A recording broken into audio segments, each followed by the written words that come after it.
বর্তমানে একটা টান টান অবস্থায় আছে, খুব মানে এলোমেলো। এখন তোমাকে যদি জিজ্ঞেস করা হয় এই কাপড়টা টান টান করো, তাহলে তোমার প্রথম প্রশ্ন কিন্তু আসবে এরকম যে টান টান যে করবো কোন বরাবর টান টান করবো। আমি বলে দিলাম এই যে লাল রেখাটা দেখতে পাচ্ছ, এই রেখার সাথে টান টান করো লম্বভাবে। তারপরে দেখো একটু আগে কিন্তু আমরা স্বীকার করে আসছি টান হতে হলে অবশ্যই উভয় পাশে কাজ করা লাগবে, এবং কোন দিকে টান টান করবো সেটার জন্য বলে দিছি কি আমার এই রেখাটা যেটা কল্পনা করে দিছি আমি তোমাকে, সেই রেখার সাথে লম্ব হবে। তার মানে লম্বভাবে উভয় পাশে, এই ব্যাপারটা আমরা কিছুটা গেস করতে পারছি টানাটানি করার জন্য। কেউ যদি চায় না আমি এই বরাবর স্ট্রেস করবো না, এখন বুঝতে পারতেছি কাপড়টা দেখাবে এরকম টান টান। যদি চায় যে না আমি দুই পাশে স্ট্রেস করবো, তাহলে অবশ্যই তাকে টান দিতে হবে এরকম একটা কাল্পনিক রেখা উভয় পাশে। কোনো রকম ত্বরণ সৃষ্টি করতেছি না, বুঝতে পারতেছি একটু আগে তোমাদের বলছি দুই পাশে বল যদি অসমান হয় সেক্ষেত্রে ত্বরণ হবে, মানে কাপড়টা দিয়ে তুমি দৌড়াও বা আরো বেশি বেশি স্পিড হবে। কিন্তু এই অবস্থায় শুধু টান টান থাকবে, ঠিক আছে? মনে করো দুই পাশে ফোর্স হচ্ছে এফ। তাহলে প্রথম প্রশ্নে একটা ব্যাখ্যা পেলাম কাল্পনিক রেখাটা কেন দরকার, টানের দিক মেনশন করার জন্য। এবার যদি এমন হয় যে আমি এমন ভাবে ফোর্স দিতে চাই সব দিকে টান টান থাকবে, এই দিকে টান টান থাকবে, এই দিকে টান টান থাকবে, সব কোণায় সর্বদিক থেকে সমানভাবে টান টান থাকবে, তাহলে বুঝতে পারতেছো পৃষ্ঠটা কিন্তু একটা সুন্দর ফর্মে থাকবে। কোনো সাইডের দিককে মনে হবে না যে এইদিকে একটু ফ্ল্যাট হয়ে গেছে, এইদিকে একটু টান টান করে লম্বাটে হয়ে গেছে, এমনটা না।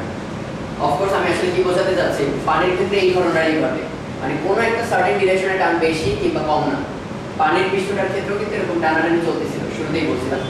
এবং সেটা যেহেতু দেখতে কত সুন্দর, এই খেয়াল করে দেখো যখন পানির পৃষ্ঠকে এরকম রেখে দাও তখন সুন্দর একটা স্ফেরিক্যাল শেপের মতো হয়। এবং এই সুন্দর শেপের কারণ হচ্ছে পানির যেখানেই যে রেখে কল্পনা করো না কেন তার টানাটানিটা সমান, সব ক্ষেত্রে পৃষ্ঠটান সমান। আর পৃষ্ঠটান সমান এবং সেই সাথে দুই পাশে যেহেতু বলটা সমান, পানির ক্ষেত্রে কিন্তু কোনো ত্বরণ নেই। এর অর্থ হচ্ছে তুমি যদি এক ফোঁটা পানি ফেলে রাখো তাহলে ওটা ওখানেই থাকতেছে, স্মুথলি রান করে চলে যাচ্ছে না, কারণ কোনো একটা সার্টেন ডিরেকশনে বেশি ফোর্স নেই, সব দিকে টানের পরিমাণ সমান। এবার আসা যাক কেন একক দৈর্ঘ্য বলা হলো। এর কারণ হচ্ছে এরকম, মনে করো তোমার আমি একটা পানির পৃষ্ঠ দিয়ে দিলাম, সবাইকে একই পুরো হুবহু সেম গুলো দিয়ে দিলাম, এবং বলে আসছি কি তুমি পৃষ্ঠটান বের করে দাও পানির জন্য, এবং তোমাদের ইচ্ছা মতো বলে দিচ্ছি কাল্পনিক রেখাটা ইচ্ছা মতো কল্পনা করা যাবে, কারণ সব দিকে কিন্তু একই রকম টান। তাহলে এরকম কেউ কনসিডার করলো, কেউ ছোট একটা রেখা কনসিডার করলো, কেউ ভার্টিক্যাল একটা রেখা অনেক বড় কনসিডার করলো। এর তারপর কি করলো, উভয় পাশে লম্বভাবে কতটুকু বল কাজ করতেছে বের করে নিয়ে আসলো। মনে করো সে যে রেখা কল্পনা করছিল সেটার দৈর্ঘ্য হচ্ছে 5 সেন্টিমিটার, এবং উভয় পাশে বল কাজ করছে কি 5 নিউটন। এরপর যে ছোট রেখা কল্পনা করছে সে উভয় পাশে বল বা গল্প সে কি হলো 2 নিউটন পাইছে, এবং মনে করো সে রেখা কল্পনা করছিল 2 সেন্টিমিটার। আর এই ক্ষেত্রে মনে করো অনেক বেশি দৈর্ঘ্য কল্পনা করছে, সো প্রত্যেক বিন্দুতে অনেক বেশি ফোর্স, ওভারঅল ফোর্স সে পাইলো মনে করো দুই পাশে 20 নিউটন, এবং তার দৈর্ঘ্যটা মনে করো 20 সেন্টিমিটার। এই অবস্থায় যদি জিজ্ঞেস করি কার পৃষ্ঠটান কত, পানির পৃষ্ঠটান কত, ও বলবে অবশ্যই 5 নিউটন, এ বলবে অবশ্যই 2 নিউটন, আর এ বলবে 20 নিউটন। কোনটা তোমার অ্যান্সার হবে? মজার ব্যাপার হচ্ছে কে কত রেখা কল্পনা করলো এটা বড় ব্যাপার না, কারণ তোমরা নিশ্চয়ই খেয়াল করছো বিভব শক্তি যখন মেজার করতাম তখন একটা ব্যাপার ছিল, একটা ভর যদি m হয় এবং তাকে যদি h হাইটে তোলো তাহলে তার মধ্যে সঞ্চিত বিভব শক্তি কত হয় mgh। বারবার বলা হইতো তুমি যেভাবেই তোলো না কেন, যে পথেই তোলো না কেন, কিন্তু অদ্ভুত একটা ব্যাপার হবে না যদি এরকম করি যে একটা বস্তুকে আমি এই সাইডে তুললাম সমবেগে। সমবেগে তোলার অর্থ কি, এই যে পথটা দেখতে পাচ্ছ তার কোনো ত্বরণ হইতে পারবে না, এরকম স্লোলি, যে স্লো আছে সেই স্লো দিয়ে সারা জীবন তুলবো। তার মানে আমি ফোর্স দিচ্ছি কত mg, নিচে mg, তার উপর নেট কোনো ফোর্স নেই, স্টার্টিং এ যে একটু বেগ দিয়ে দিয়েছিলাম ওই বেগটাই ধরে রাখছি। কিন্তু এমন যদি হয় যে কেউ একজন খুব স্পিডে তুলে ফেলল, তার মানে তার একটা সার্টেন ত্বরণ আসলে করে দিত, তাহলে তোমরা অলরেডি খেয়াল করছো হাতের উপর চাপ কিন্তু তার mg না। তোমরা ওই লিফটের ক্ষেত্রে অবশ্যই জানো লিফট যখন উপরের দিকে ওঠে তখন কিন্তু আপাত ওজন হয়ে যায় mg প্লাস a, তার মানে আপাত ত্বরণ একটু বাড়ে। তার মানে এই ক্ষেত্রে তোমার হাতে প্রেসার কিন্তু পড়ছে mg প্লাস a, তাহলে অবভিয়াসলি তোমার কাজ কতটুকু হবে, বল কিন্তু সরল। আর এই ক্ষেত্রে কাজ কতটুকু হবে, বল ছিল mg সমান আর হাইট ছিল h। তাহলে তুমি এখানে কোনটাকে পোটেনশিয়াল এনার্জি বলবা বা বিভব শক্তি বলবা, mgh নাকি mg plus a into h? তোমরা অবশ্যই জানো এটাকে আমরা বলবো mgh। তাই অবশ্যই সঙ্গে এমনভাবে দিয়ে দিতে হবে যাতে যে যেভাবে তুলুক অবশ্যই অ্যান্সার আসবে mgh। কিভাবে সেটা সম্ভব, সংজ্ঞায় দিয়ে দিয়েছিলাম ত্বরণ যদি শূন্য হয় তার মানে তোমাকে তুলতেই হবে কিভাবে? সমবেগে তুলতে হবে। অথবা তুমি যদি স্পিডে তোলো কিংবা ত্বরণ সহকারে তোলো, তুমি কিন্তু ওটাকে কনসিডার করতে পারবে না। অনলি রাখতে কি পরিমাণ ফোর্স দিতে হবে সেটাই তুমি কনসিডার করতে পারবা, বাকিটুকু তার গতি শক্তি দেয়। ঠিক আছে? তার মানে বিভব শক্তির ক্ষেত্রে সমবেগে তুলতে হবে এই কথাটা বলে দিয়ে আমরা সবার বিভব শক্তি সেট করে দিলাম, যে যেভাবে তুলুক একই হাইটে হলে বিভব শক্তি সেট।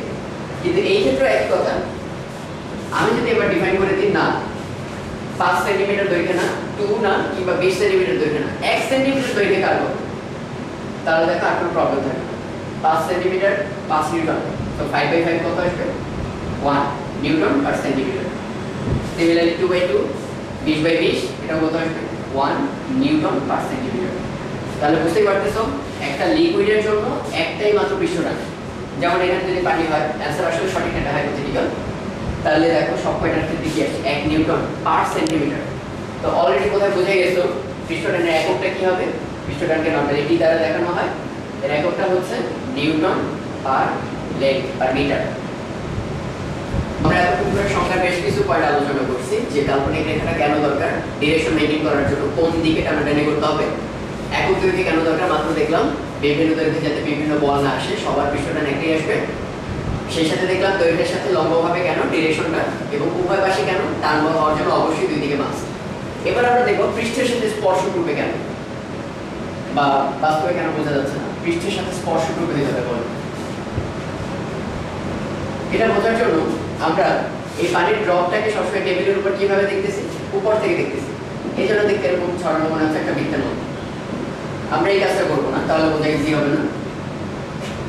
আমরা যদি এবার পাশ থেকে একটু তাকাই তাহলে দেখতে কেমন হবে একটু খেয়াল করুন। এই মনে করো পানি ফোটাটা, তাহলে এখানে যা যা করছিলাম ওইটা ফোটা পাশ থেকে আমরা দেখব। এখানে কি করা হয়েছিল? একটা রেখা টানছিলাম। যত সহজে বলে ফেললাম ব্যাপারটা তো তত সহজ না, কারণ কি এটা কিন্তু বক্ররেখা, মানে বুঝতে পারতেছো তলটাই কিন্তু বক্র। একটা ফুটবলের উপর তুমি সরলরেখা আঁকলেও হবে না, এটা বক্ররেখা হয়ে যাবে। সিমিলারলি এই যে রেখাটা তুমি টানছো এইটাই তুমি এবার এখানে টানো, পাশ থেকে কেমন দেখতে পাবো? মনে হবে একটা বক্ররেখা, অনেকটা ভাঁজ। তাহলে এবার আমরা কি করছিলাম? দুই পাশে ফোর্স দিচ্ছিলাম। ওই ফোর্সগুলো যদি আমরা এভাবে দেখি, এই পাশে নিয়েছিলাম, এই পাশে নিয়েছিলাম, এই পাশে নিয়েছিলাম, এই পাশে নিয়েছিলাম, এখনো বুঝতেছো না পৃষ্ঠের সাথে এরা কেমনে আছে। কিন্তু যখন এইখানে রাখতে যাবো তাহলে অবশ্যই বুঝে গেছো এই পয়েন্টের সারফেসের সাথে কেমন ছিল স্পর্শ। একই কথা কিন্তু একটা বৃত্তাকার বা গোলাকার যত কিছু আছে তার সারফেসের প্রত্যেক বিন্দুর জন্য সত্য। তুমি কখনোই একটা সরলরেখাকে একটা সারফেসে এরকম গেঁথে ফেলতে পারবে না, অবশ্যই টাচ টাচ অবস্থায় থাকবে। যেমন এখানে আছে একইভাবে, কিন্তু এখানেও টাচ করা অবস্থায় আছে, আমরা দেখতে পাবো না।